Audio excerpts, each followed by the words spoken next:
that we are going to have on the Ministry of Housing and Urban Affairs challenges that Atal Innovation Mission has launched. But before I do that, I do hope that every one of you is safe and healthy under these very difficult COVID-19 circumstances, and that all of you are practicing the safeguards that need to be practiced during these difficult times, especially whatever has been advocated by your health authorities, city authorities, or by the institutions that you are part of. So with that, without more ado, I'd like to uh, give you the purpose of this particular call. The purpose of this interaction is really to bring to greater awareness the not only the challenges but the opportunities that lie for the startups and the micro, small, medium enterprises to be able to apply their research and innovation into solutions that are much needed in the marketplace, not only from an economic point of view, but also from a social point of view.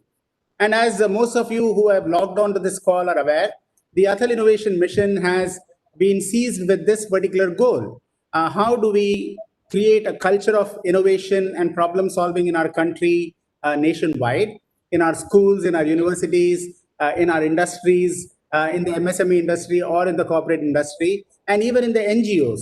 And we need also to create an ecosystem of entrepreneurship that is very vibrant in our country, that is enabling and encouraging startups with great ideas or innovators with great ideas to find expression of their innovation into a product and into a company and potentially into a multinational company.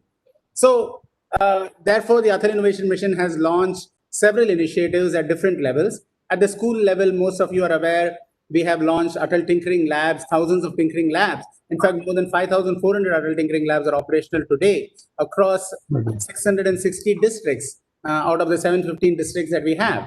And this is enabling more than 2 million young students acquire a problem-solving, innovative mindset so that they are able to use the latest of technologies like 3D printers, robotics, IoT devices, Internet of Things, smart technology, sensor technologies, and augmented virtual reality through do-it-yourself kits and create solutions.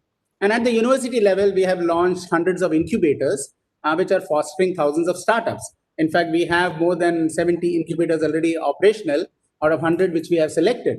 And more than 1,500 startups are operational today. And the good thing to note about that is more than 500 of these startups are women-led startups. So we want the women community, the women entrepreneurs who are all tuned on to this particular call, or even if they are not tuned on, to encourage the women entrepreneurs in our incubators to participate in these ARISE challenges.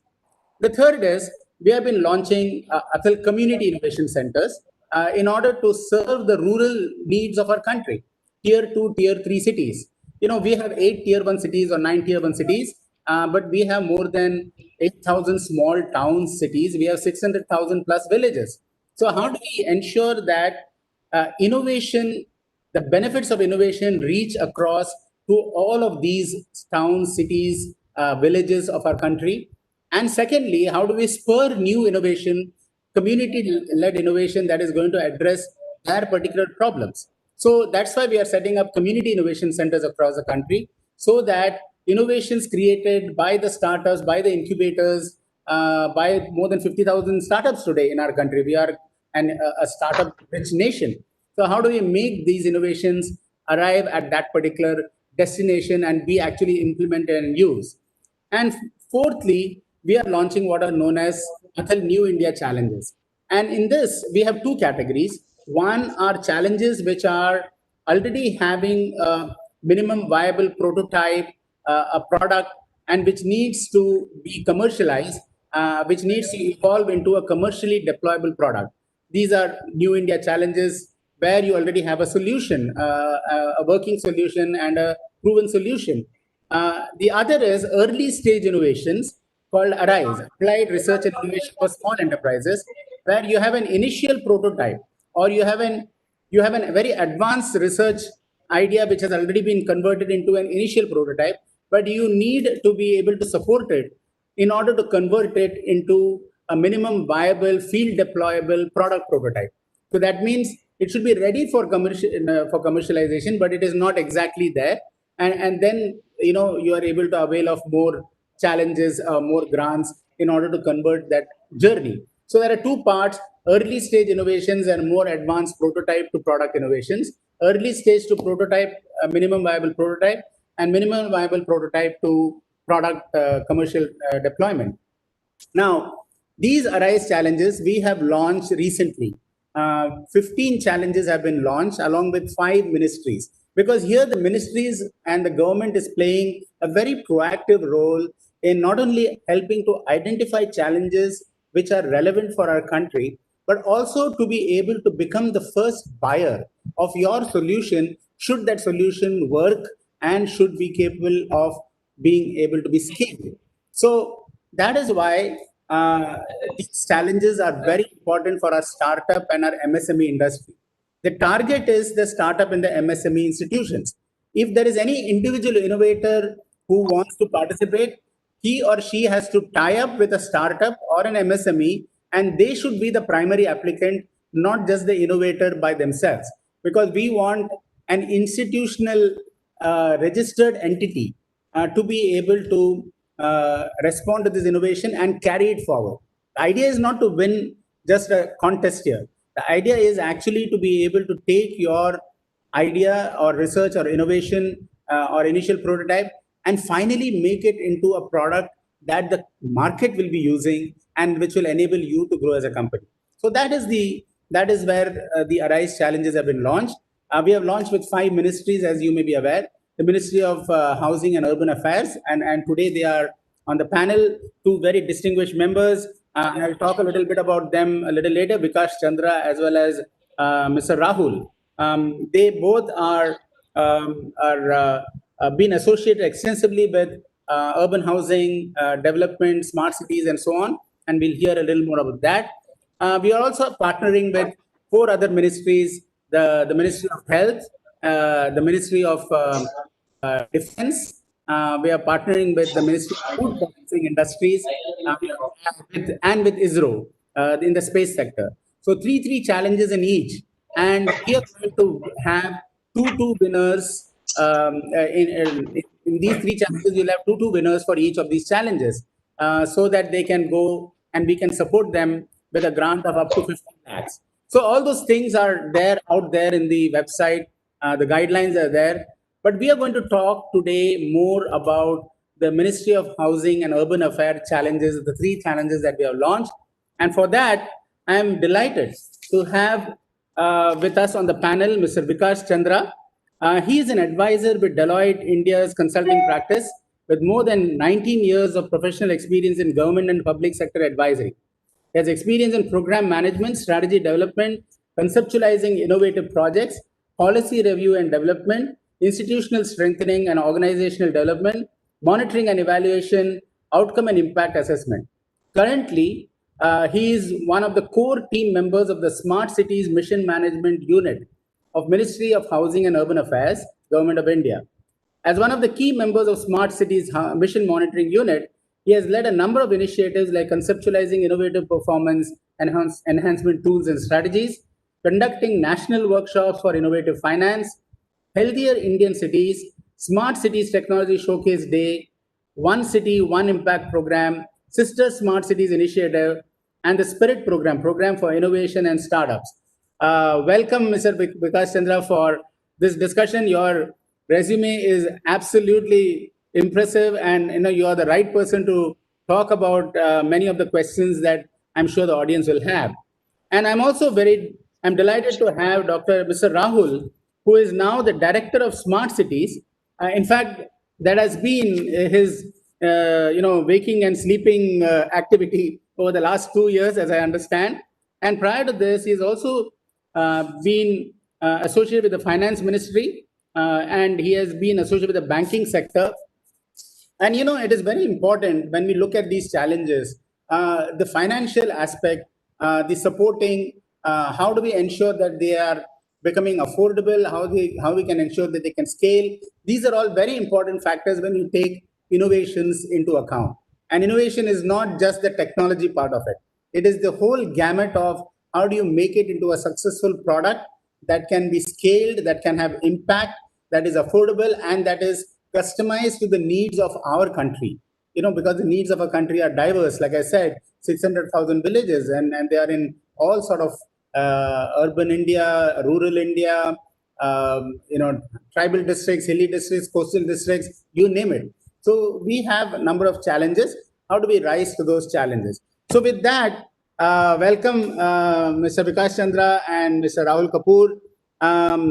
I would like you to start off, Mr. Vikash Chandra, with your journey in the smart cities movement, and what do you feel are some of the challenges as well as some of the opportunities that are there in the housing and urban affairs sector.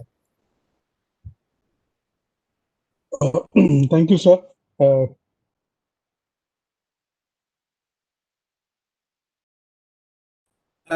Can't hear you. For in our country. So, absolute delight, sir. And the kind of uh, audible, sir? Yeah, go ahead. Am I Go ahead. audible? Yeah. Sir, I keep following you, the kind of efforts you have done uh, in kind of spreading innovation. In fact, I was wondering that why do we need to create such a web of infrastructure and levels, from early stage innovations to large scale innovations, and the kind of effort which Atal Innovation Mission has been doing, right from children to kind of senior innovators to even research, which can lead to larger parts. So that is wonderful, and the kind of efforts you do. Uh, the other aspect which I feel is that you are launching a lot of challenges. And why do you actually need a challenge? I think innovation breeds when you give it a challenge. And there are two challenges, one which we are creating, the other are the challenges which arise due to on their own. For example, the COVID itself. For example, that locust attack. So these are kind of challenges which are, emerge around, and innovation breeds here. Now, having said that, uh, Smart City Mission actually is an idea which fosters innovation. So, Smart City Mission, when it was conceptualized and it was launched in 2015, and there were many kind of new initiatives which were planned in. There were urban programs being done before as well. But the whole idea was, let's create a new infrastructure. Let us create a company kind of mechanism. Instead of a municipal commissioner, let there be a CEO who can work more innovatively. So that effort has moved. We have moved for the last 5 years. And there is enough to talk about how it has reached the different cities. But I would like to highlight primarily two things, which I think is of prime importance. Uh, in my understanding, the municipal commissioners before, or the urban local bodies before, their idea and the kind of work they used to do was very much limited to drainage, cleanliness, uh, uh, at times even schools, some bit of health. So that was very, very limited. Interestingly, the first part which I want to highlight is in the Smart City Mission, you find these local urban leaders as they have emerged in the current scenario, dealing with a multitude of urban needs, and from economy to environment to safety to solid waste management. So there are multiple urban needs of our country, and for the first time, these CEOs are empowered to do whatever they want, whatever is the need of the city. So the first thing for any challenge or innovation to kind of blossom, the first thing is acknowledgement.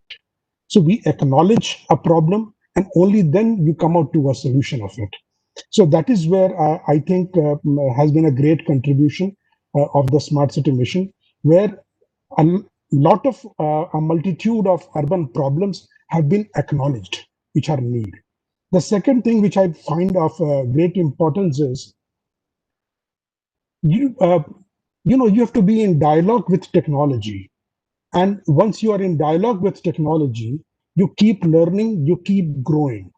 And I can tell with experience and confidence that our 100 CEOs, the least they will say is that they have been, the Smart City mission has facilitated their constant interaction with the use of technology. And just because they were more and more familiar with the use of technology, but different kind of projects, from setting up a command and control center, which would have, uh, say, at least 40 parameters, from safety to water supply to drainage to housing, to transportation to traffic.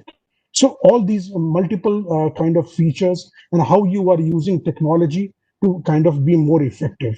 So that use of technology, which they were in constant dialogue for the last 5 years, that has been very, very helpful, sir.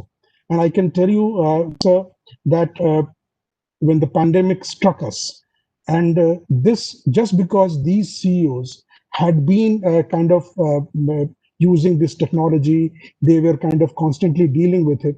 They were able to come up with a very, very innovative responses. For example, you have to distribute medicines to people who are there in a lockdown. The entire traffic is kind of stopped. So they would develop a telemedicine application. You have to distribute groceries.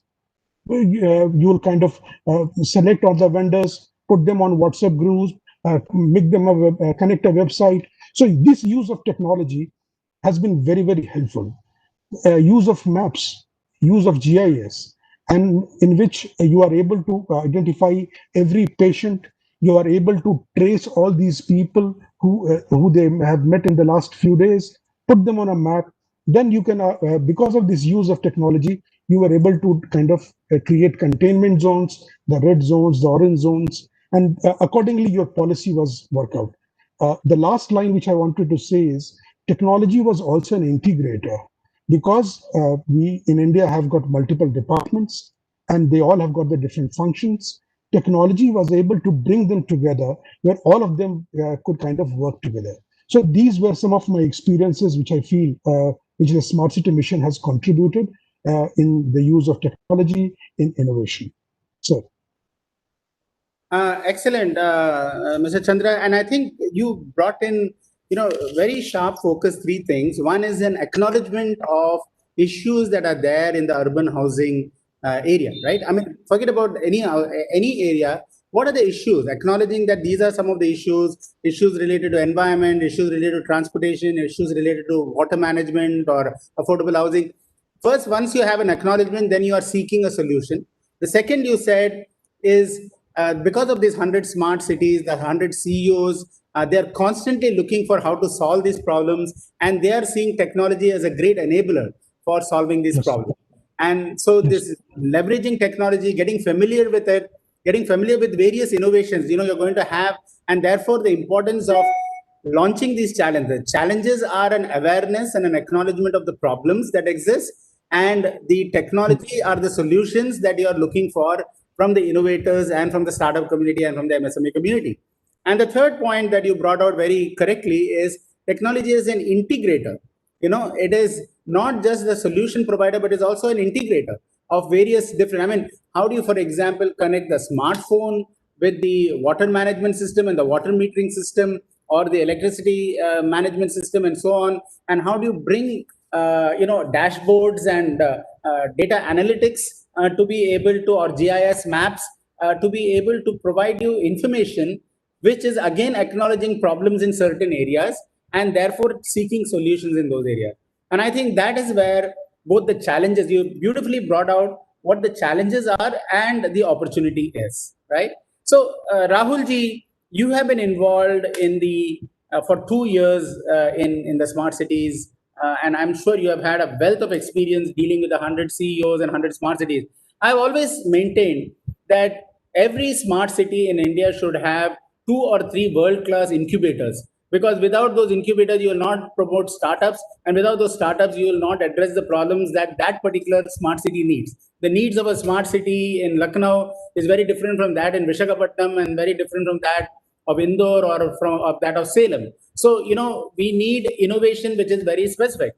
So can you share your experiences of how a smart city functions innovatively, and how do they draw in innovation, and the mechanism of recognizing that innovation and applying it? And I think I also want to go back to what Vikash Chandra said, that CEOs have been empowered today to use the innovation that they see is working. So, can you tell us a little more? Because this will be very exciting to the innovators to know that their innovations will actually be used in the functioning of the smart city.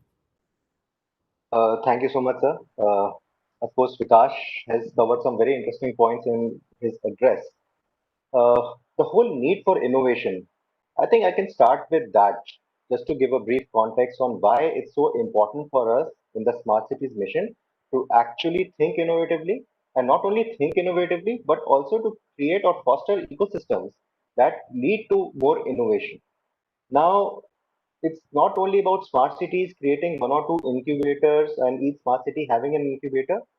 More than that, there needs to be a strategic outlook towards innovation and how innovation will be an enabler, considering the fact that the kind of resources that we have and the kind of demands that are there on those resources. I mean, if you look at the way the world industrialized, probably in the 1900s and the 1800s, when the population was very low, and in 1800, the world population was something like 1 billion, and the world was revolutionizing, and the industrial revolution was happening that time. The resources were available with all those modern European cities that we talk about, wherein they had a number of colonies from where the resources were drawn. And these cities, which we look at today as smart cities, even if not, even if they don't have a tag of a smart city, but they are marvels that were created that time with a very little population pressure or demand and abundance of resources. Wherein today in India, we are faced with a situation where there is a tremendous population pressure. The world population itself has grown up to 7.5 billion in 2018. And on that, we have limited resources available. So, what innovation does is it allows us to do more from less, which is what the vision of the Honorable Prime Minister has been all about. And how do we do things with the limited resources and impact the maximum number of people? So, looking at this aspect, the way of doing things traditionally is probably not going to solve, because there is an ecosystem of existing stakeholders, existing vendors who are there, who are working, and who are providing a particular solution.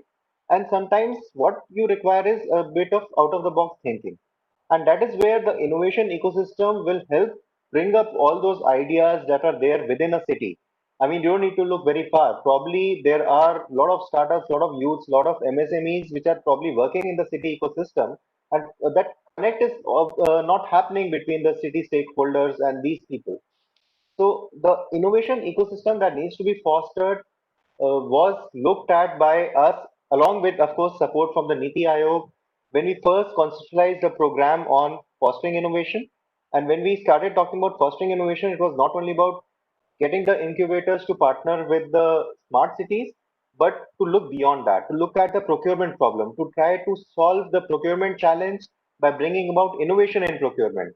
So those efforts were there. We came up and conceptualized a way of fostering ecosystem by building alliances, by encouraging our smart cities to create events like hackathons, events like the Arise challenge that we are doing today, by linking up and building alliances with other partners in in the whole innovation ecosystem, people like Agni.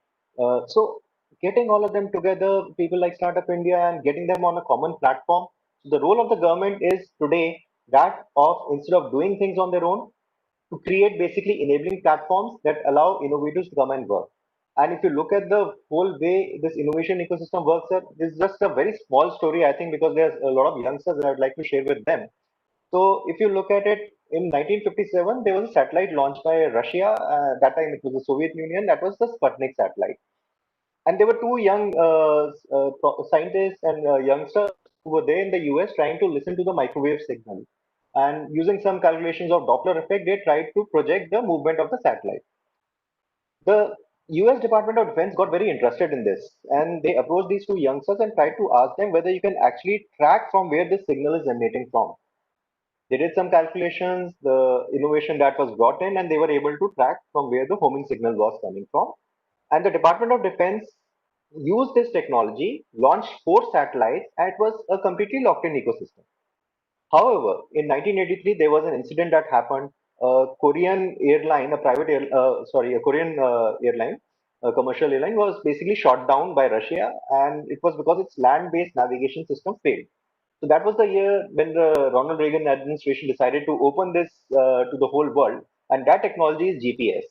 And if you look at the number of innovations that happened as long as the system was locked in within the government regime, and the innovations that have taken place subsequent to that, right from our project monitoring to the Paytm apps that we are using to the cab booking that we do, all of them use GPS. And this innovation was brought about by this whole ecosystem of stakeholders who were outside the government. So, taking a cue from that, as a smart city, we are trying to build those kind of processes, getting those kind of people, and building those kind of platforms that will actually foster innovation.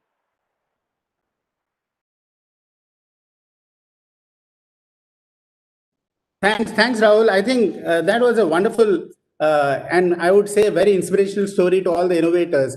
How something led, I mean, sometimes innovation has its origins in some other place, but it gets applied somewhere else. And this is a great example of how today GPS technology, which was primarily we started off with the satellites and with probably with defense, has now become a commonplace technology for applying for smart city development, urban housing planning. I mean, you name it, agriculture, etc., etc. No matter what area you think, satellite technologies and data from satellite technologies can be leveraged, and GPS systems can be used.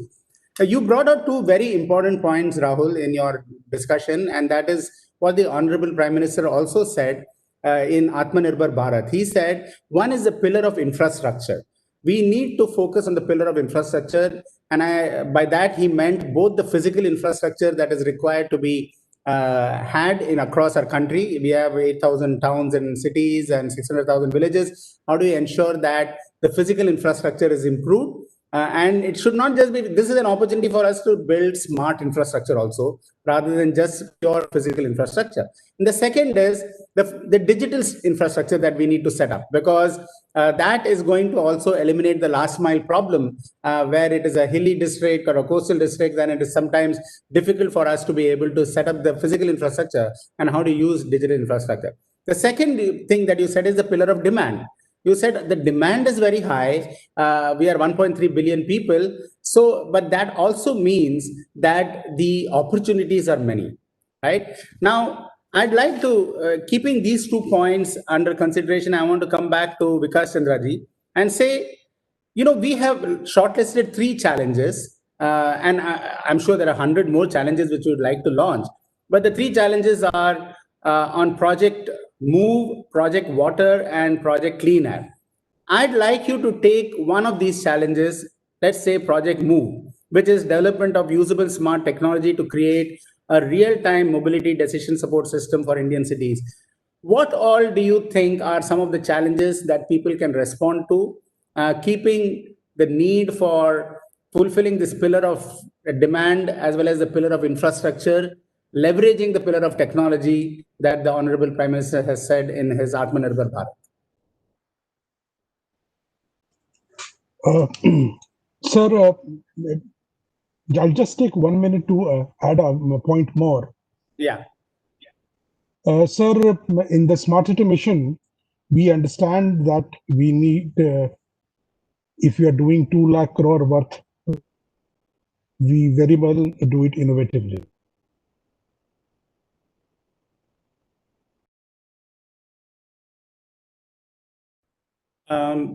We have lost you, Vikash ji.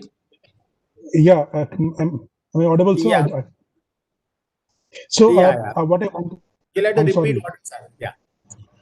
So, what I was trying to say, sir, is that in the Smart City mission, what we have tried to do, we have just been able to do a bit. I'm sure we'll do it more. Is that we did an effort last year called as the Technology Showcase Day. And what we did was we had a team of Agni which identified a list of startups who were young innovative products, and we called in the CEOs because we as ministry are basically facilitators. So we brought them together in one room. So one whole day, each of them interacted with each other and made a kind of a pitch where they kind of presented a solution. And these CEOs interacted with them. And by the end of the day, they were able to issue 77 letter of intents so that the startups can work with the cities.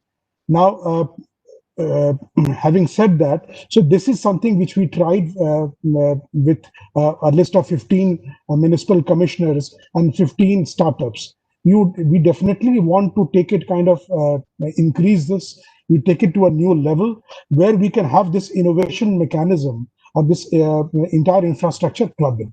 Now, coming to the question which you asked in, sir, on how do we put this move, the way people commute, the way the entire city moves. So there are multiple challenges. You ask any person what is the first problem he faces in his city. Trust me, 90% of them will say traffic. And we in Delhi definitely say it more often than others. So this is the biggest challenge.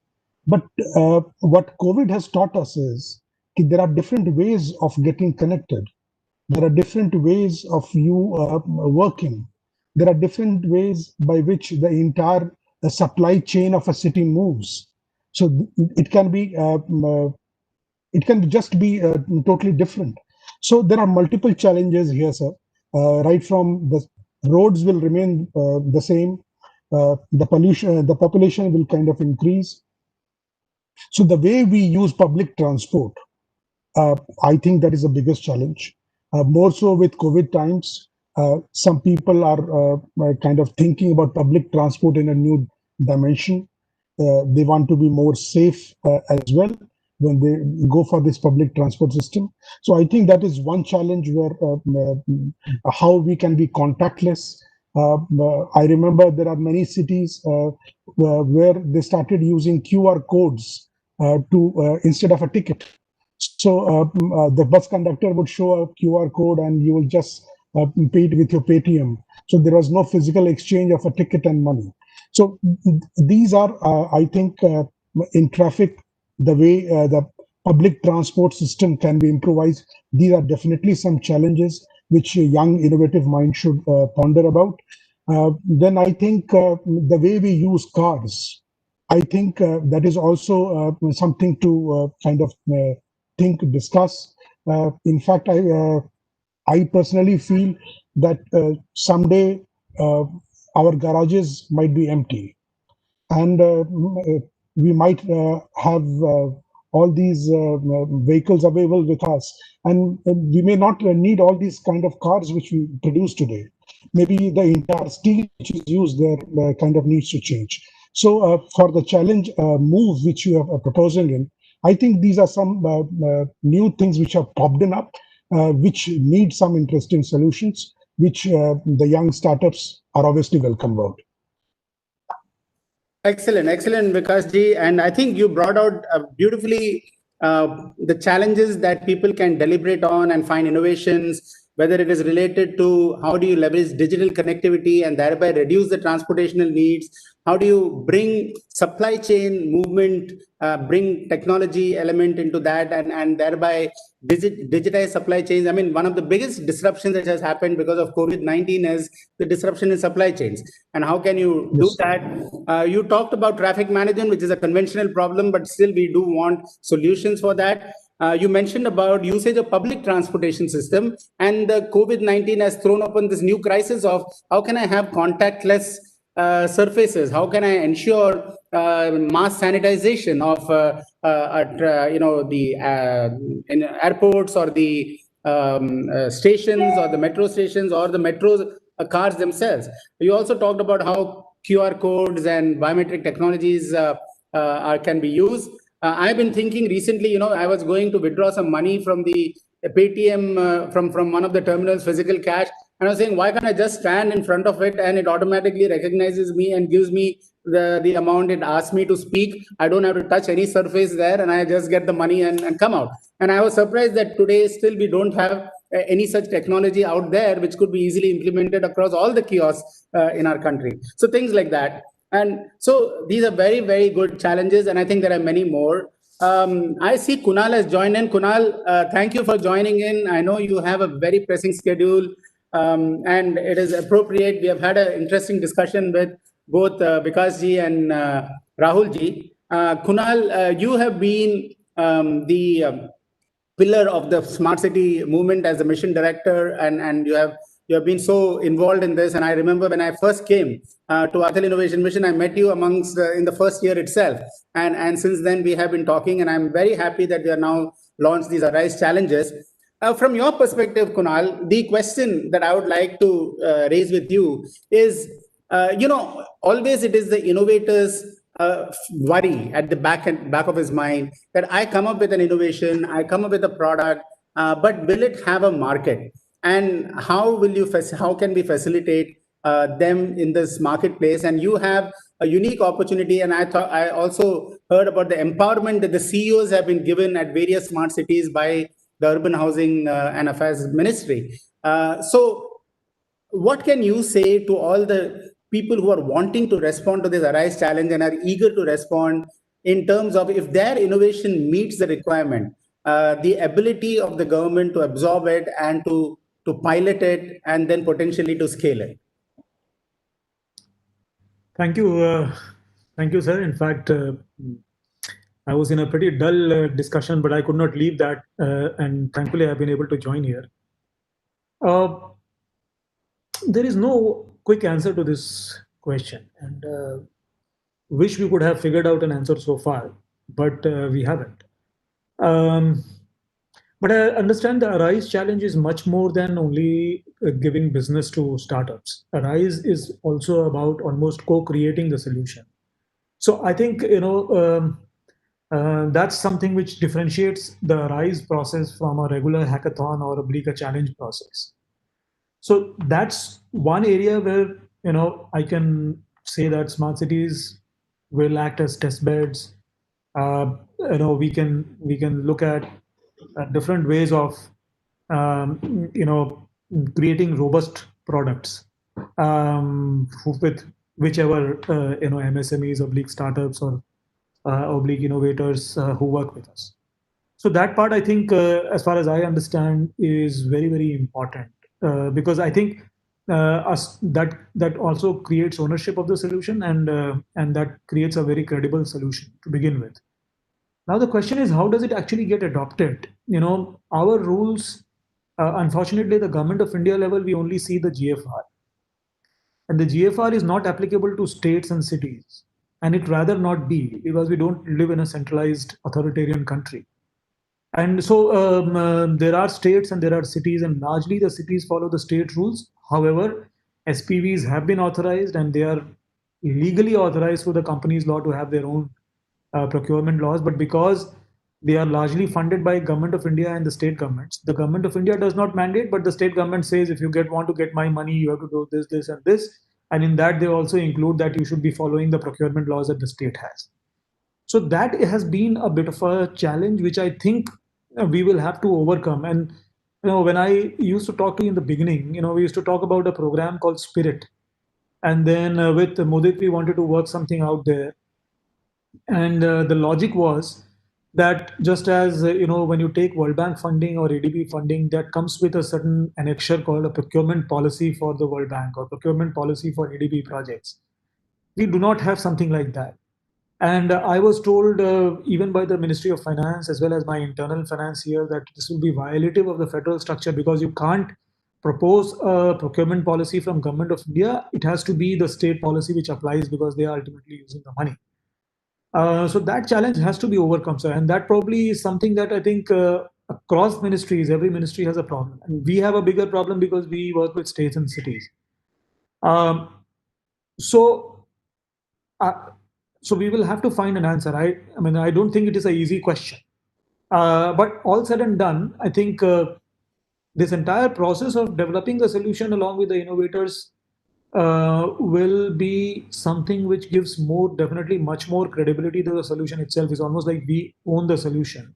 not in the sense of the proprietary the product, but we own the complete creation of the service. So we will find a way. And in fact, as we journey along over the next few months, we will have to find a way. And I am desperate to find that way, but I think some other stakeholders like the Ministry of Finance, some state governments, and other people need to come on board. And I think you have to be at AIM, at NITI, we have to be an anchor of that, because otherwise innovation doesn't fly. But all said and done, sir, I'll take one more minute maybe. Sure. All said and done, even I was looking at the statistics for US, where you have this SBIR and SBTTR program for over 20 years now. It's been about 28 years. The direct purchase of US government at multiple levels from startups is only less than 3%. But it's a back-to-back arrangement with bigger companies wherein the startups get actually the bigger business. So if, in our context, if L&T has got a job of 1,000 crores, a part of it 30 crores, and this is despite the SBI program having been there for 28 years. No, direct purchase is only less than 3%. And so it is something which is not only a national phenomenon or a state thing, it's actually a global phenomenon of how do you actually convince the buyer about the veracity of these things. So we will actually have to, I mean, while the innovators are at work to build products, we will have to be innovating on procurement. The one line that I keep saying, we have to innovate procurement to procure innovations. Correct. Absolutely right, Kunal.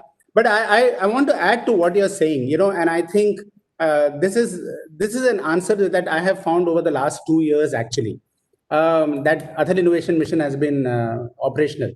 You see, the government is encouraging innovation. The government is encouraging putting these challenges. We are creating incubators. We are creating startups. What is the biggest value that a startup can gain from this? First and foremost, they have very specific challenges which have been arrived at by multiple stakeholders in mind who have a problem to be solved, and that problem is screaming for a solution. And therefore, it is a solution which is very relevant to the marketplace. Whether the government buys it or a private sector buys it, that solution is relevant. So that is number one. It is giving an official stamp of acknowledgement and recognition of a problem that needs to be solved. And that becomes manifest in the leveraging that startup is able to get through the external market. Now, I have to tell you that today, for example, Atal incubators, the startups which are there, whatever money we have pouring into the incubators, they are able to leverage 5 times the funding. This is current numbers of what we have been able to give to them. They're able to leverage for their startups and their incubators on an average. Now, that's a wonderful number, because that means the recognition of this is providing you a platform of recognition of your startup to be able to take your innovation further and find further sources of funding, because it has gone through a cycle of selection, of addressing a particular challenge, as well as recognition on a platform, a national platform like this. Recently, we launched the Bharat App Innovation Challenge, as all of you would recall, and we had 1,200 applications, 2,600 applications for that. We finally selected 12. Within a month, these 12 are among the top trending applications on the Play Store. Now, that is that's a recognition by itself. And suddenly you have hundreds of people using it. I mean, thousands of people using it. It has come to the attention. It is coming to the attention of the venture capital market and the investors and so on. So there are many spin-offs as a result of this. So I would really encourage. And why is all of this happening? Because this is a felt need and a real need of the markets, of the government, of the states, of the districts. And therefore, if you have a solution, and then secondly, this is very different from just a hackathon. It is not a prize to be just for recognition purposes. It is actually the amount that is being given. 50 lakhs is not a small amount if you win this. But 50 lakhs is also enabling you to create a sizable pilot for acceptance and for being able to demonstrate the validity of your solution. So these are all the other aspects which go. And as you said, Kunal, we are working very actively with the ministries. The intent of the ministries is to be able to pilot it, and once the pilot succeeds, to be able to scale it and find a way of doing that. I come back to Rahul. Rahul, there are 2 other challenges which we have launched, the water challenge and the clean air challenge. How important is this? What are some of the challenges that you see which is going to be very relevant for the innovators, and your take on it? I think all the three challenges are trying to address the three most critical problems that our cities are facing today. The problem of mobility, the constant traffic jam that we face, the problem of water, and of course, we have started as a government with the Jal Jeevan Mission and the Jal Shakti Mission, and the clean air problem that we face in cities like Delhi, where air pollution becomes a constant problem. And these require very innovative solutions. We have tried to look at various things that we assume will work, but sometimes they do, sometimes they don't. And probably we need to rethink on what kind of process solutions can be there, what kind of product solutions can be there in terms of, let us say, clean air, and how do you reduce the NRWs in water? How do you reduce the wastages? Maybe those are areas that you need to look at. So I guess all three of the challenges are equally important, and they are very pressing concerns of cities. And if we are able to get some kind of a viable and sustainable long-term solution for these challenges, then I'm sure it has a potential for tremendous scale up, because we have 4,400 urban local bodies in cities. Excellent. And I think that is very important for everybody who is logged on. All these three challenges are really the challenges of smart cities, of housing, of urban housing development, of our communities, 600,000 communities.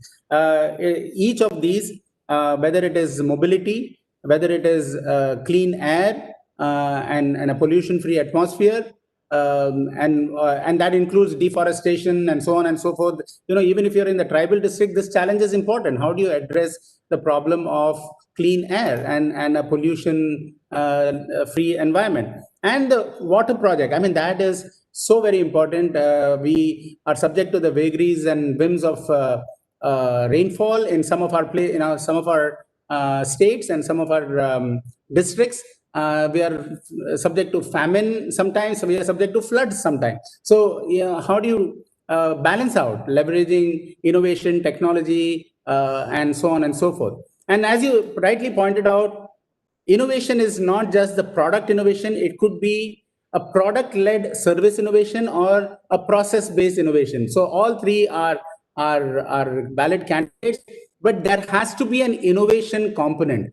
I did see in some of the challenges that we launched, somebody came and just said, I'm going to put together a service together. But that did not show me what innovation was there. It was just that I'll procure so many drones and I'll procure so many stuff, and then I will have an agriculture surveillance system. I mean, that would I would say that is a innovation, but several hundred people are talking about it right now. If you're innovating a drone, a new type of drone, which is very very cost effective or much more feature functional, then there is something merit to that. So be careful, and when you respond to these challenges, have an innovation which is there, which is a result of some applied research, advanced research, and which can result in a field prototype, a field deployable prototype that we can actually use. Now we are almost to the end of our 1 hour. I think it's just passed so quickly. I would like each of you to share one word, one or two sentences to inspire the young innovators who are out there and who are eager to respond to the Ministry of Housing and Urban Affairs challenges, arise challenges. Let's start off with Kunal, yourself. One word to inspire them and tell them that we are what you would be looking for. Well, I'll tell them just forget what I said earlier. We are there to support them. And I've been vociferous about supporting innovations. Our actions speak louder than words. So we initiated the fellowship program within the smart cities. About 100 fellows already in the second year now. We've started the Tulip program for supporting internships, again supporting innovations on ground. We're looking at citizen volunteering program going forward. We're also looking at, through various technology initiatives, attracting local talent to build solutions. So I'm here within the smart cities. Rahul, Vikash, my entire team is fully driven to and committed to support startups. Number one, that should mean a lot, because ultimately maybe you don't have the way forward right now, but once you have the intent and the commitment, the way forward does show itself up. And that's what we believe as a team we will be able to do.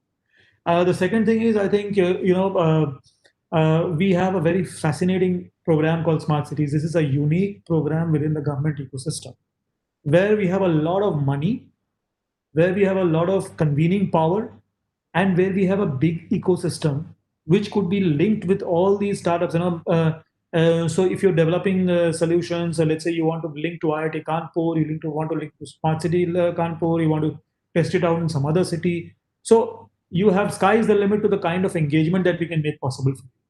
And of course, on the product side, trust us, the entire team at Smart Cities. We will ensure that within the government, of course, we can maximize the use of the product.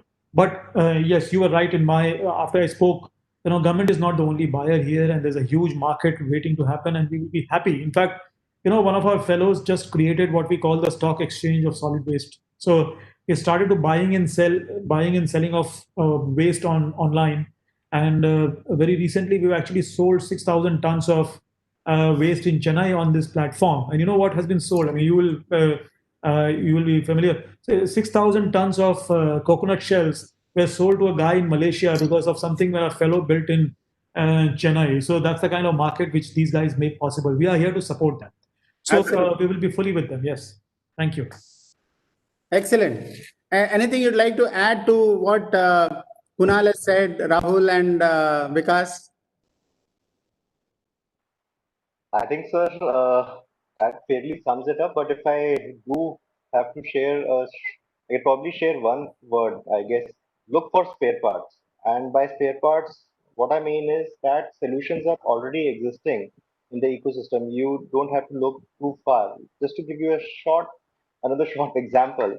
So in 2002, there was a tsunami, and a lot of countries actually donated incubators for babies and for children or for infants to some of these Southeast Asian countries which face tsunamis. And after a few years, they all stopped working, and the spare parts were actually very expensive. So how do you actually innovate in such a situation? So there was one firm which came up with an idea, and they thought that the easiest thing that gets repaired everywhere is an automobile. So an automobile has all the parts. Wherever you go, you can get a headlight, you can get a blower, and they actually made an incubator, a low-cost incubator, using ventilators from a car, using headlights, and the heating system was like that. The glass body, etc. Everything was available. So there are spare parts in the urban ecosystem which can be used to create something new, something innovative. Don't have to look far. So just keep your eyes and ears open for spare parts. I think that's the only word of advice that. Great, great. Vikas?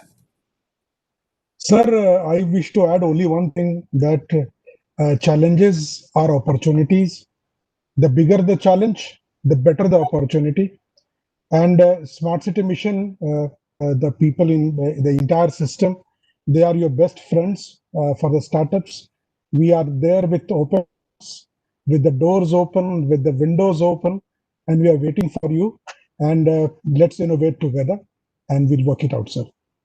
Excellent, excellent. The bigger the challenges, the bigger the opportunities. What a way to end. I wish every one of you who is attending this call to participate wholeheartedly.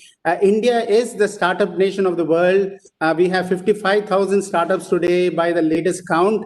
But we have the potential to become one of the most innovative nations because we have the demographic dividend, we have the innovators, we have the thinkers, we have the engineers, we have the scientists. All we needed are the challenges to provoke them into coming out with their best.